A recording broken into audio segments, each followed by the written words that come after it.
and he writes about liberty and freedom around the world regularly in Washington.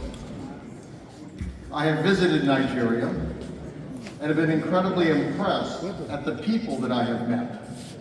As I traveled across Nigeria, I found people who were entrepreneurial, who worked extraordinarily hard, who were people of faith, people who cared for their families, and people with extraordinary potential. Yet I found that they suffered under a government that did not live up to its responsibilities to protect them and to protect those opportunities for them, and a government that in many cases seemed to be working against them instead of for them. Now, Nigeria, as anyone who looks at would recognize, is extraordinarily important, not only for Africa, but to the world. It has the largest population and economy in Africa. Africa itself is a continent of extraordinary potential. A growing population when most of the rest of the world, including America, have declining populations. But we see vibrancy and growth in Africa. And Nigeria has so much to offer, not only to Africans, but also to Americans and to people around the world. I have occasionally gotten into a taxi cab to go to the airport, and my driver, it turns out, came from Africa. We will discuss where he or she came from and what their home was like. And what I am particularly concerned about, like Michael Rubin, is concerned about human rights, about religious liberty, about economic opportunity, all of which are fundamental for human people everywhere on earth. And despite problems in my country, and as all of you recognize, all countries have some problems, and I accept with my own as well, the United States has done generally pretty good at trying to protect those opportunities and those liberties, which is why we've drawn people from Nigeria to America. But you shouldn't have to leave your country to have those opportunities. Yes.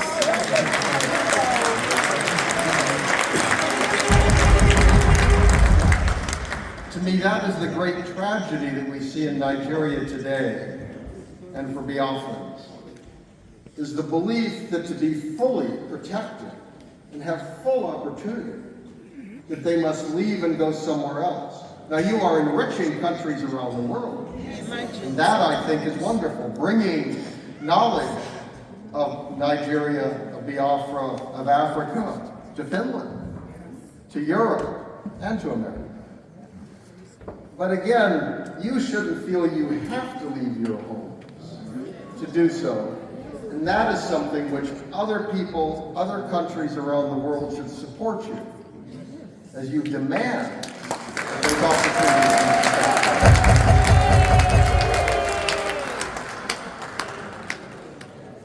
And we all know the problems that have occurred in Africa, in Nigeria. I don't have to go through them, you have lived them.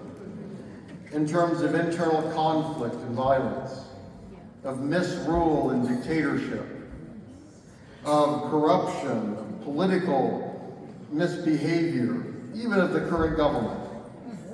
But the problems, unfortunately, there was great hope when the dictatorship ended.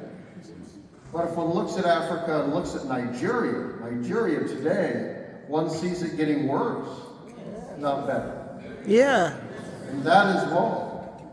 And that is a threat to you all. It's a threat to your families back in Nigeria, and it's a threat to everyone who lives in beyond. I think that it's important here, it's vital that these opportunities not be lost. An area that I care especially about is religious liberty. And I write about that an awful lot. And that's an area that I have great concern in what I see in Nigeria today. That again, there's a long history here, which I don't need to tell you because you have lived it. But it's recognized by some in America, and I think this is an important issue to address the new administration on. Because Donald Trump does care about religious liberty. It's an issue during his first term that he was concerned about. He received very strong support from many religious people in America. And this is the kind of issue that you can use to talk to the incoming administration about the importance of liberty in Nigeria, and also in that context then raise the cause of Biafra. That is not something which many people write about. Michael Rubin was an exception. But this is an issue that you can use to educate Americans. The U.S. Commission on International Religious Freedom, which is an independent body that studies religious issues around the world, told us last year that freedom conditions in Nigeria remained extremely poor. Violence across Nigeria impacted freedom of religion or belief, as the government failed to prevent attacks against faith-based organizations and worshipers, with some accusing it of actually fomenting those attacks. So this is recognized.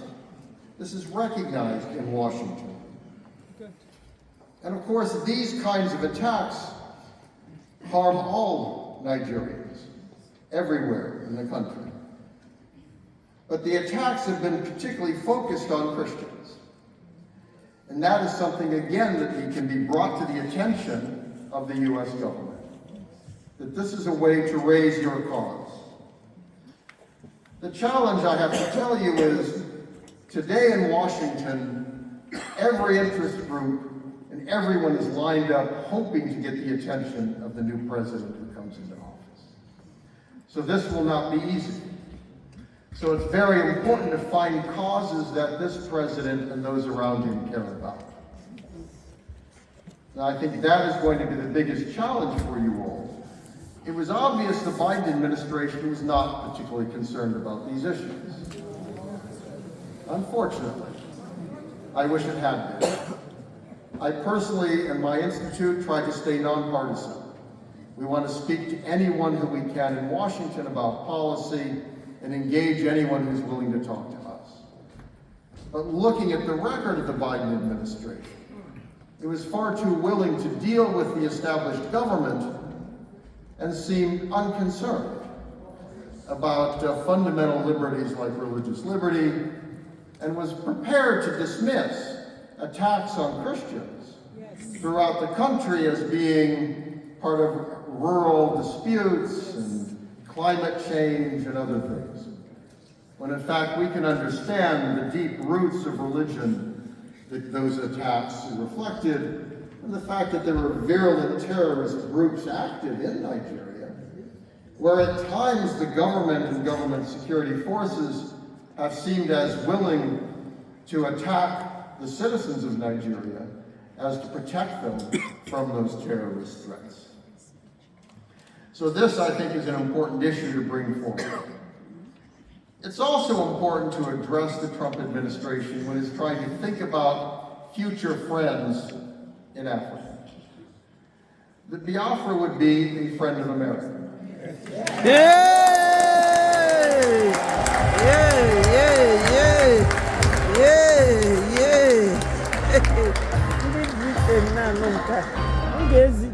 You are certainly making that case. And you need to ask those who know in America to make that case in America as well. Because again, Donald Trump is, shall we say, a very unique person. Yes. That's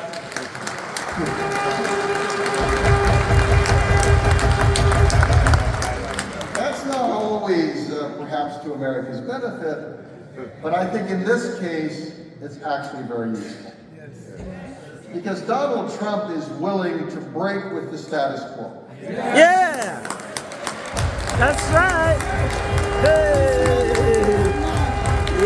Yeah, that's what we want to hear. I do a lot of work on issues like North Korea, and I thought one of the brilliant steps that Donald Trump took was a willingness to meet with the leader of North Korea that no other U.S. president had ever done. Yes, he was the first president. So that is something that you can appeal to him on, that perhaps he could meet with the leader of Biafra. Yeah. Woo! Yes, yes. And he recognizes the importance of reaching out to people who his predecessors refused to have anything to do with. Yeah. Donald Trump, maybe there's an opportunity. Yes. And I also think those around him, many of those who are coming in, share that willingness to challenge the status quo. Yes. And that is what you suffer from. Yes. And I will admit, when I first heard about what you were doing, I'm old enough, unfortunately, to remember the terrible war. I was young, but I still remember pictures on TV and pictures of starving children, the horrors that happened with that. And you all know that. I suspect almost all of you had people who suffered in that, friends and family who died. Yes, yes. The horrors of that, which can never be repeated. But what the status quo in Washington then is, we don't talk about such things, right?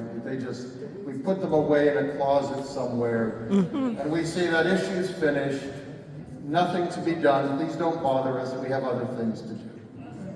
And when you sit in Washington, I have to tell you, it's very tempting to it's kind of the ultimate imperial city, where American policymakers view themselves as kind of on top, and their job is to speak to the world and deliver their judgment.